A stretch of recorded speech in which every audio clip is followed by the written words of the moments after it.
Bonjour et bienvenue à cette nouvelle édition du rapport du lundi de Bordier. La guerre commerciale est une nouvelle fois de retour sur le devant de la scène.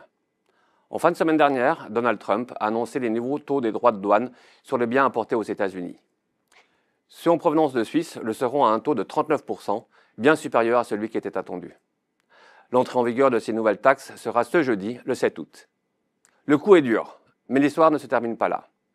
Le Conseil fédéral devra notamment reprendre les négociations ces tout prochains jours et se montrer cette fois plus convaincant.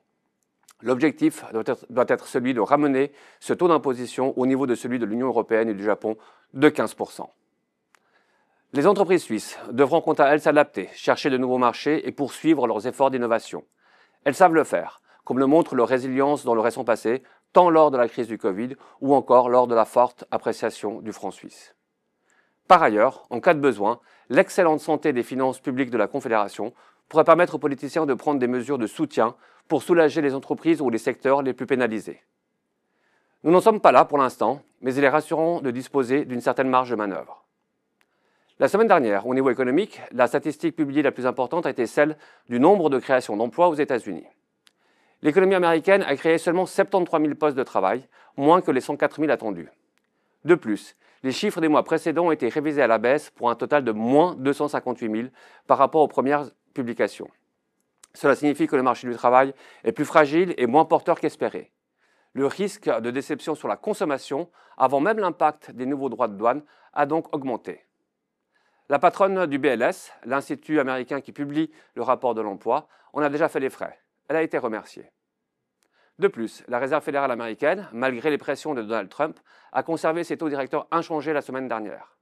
La décision n'a pas été prise à l'unanimité, mais l'institution considère, dans son ensemble, que le niveau de croissance des prix est encore trop élevé, supérieur à l'objectif de 2%, et que l'activité est encore suffisamment solide pour agir.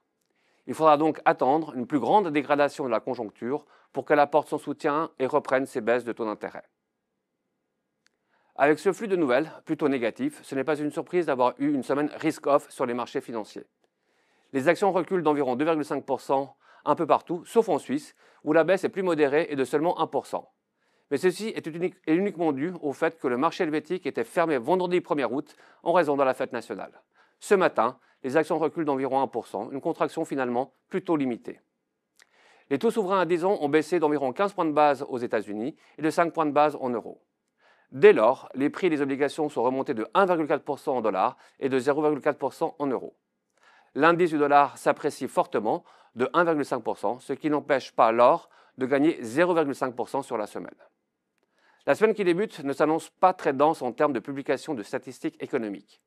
Nous aurons l'ISM des services et le solde de la balance commerciale aux États-Unis, l'inflation pour le mois de juillet dans la zone euro et en Chine, comme aux US, le solde de la balance commerciale.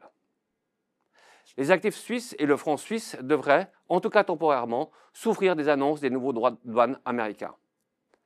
Un actif suisse que nous aimons et qui est épargné par la guerre commerciale est l'immobilier.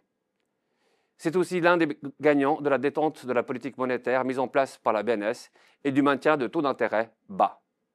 C'est tout pour aujourd'hui. Je vous remercie de votre attention et vous dis à la semaine prochaine.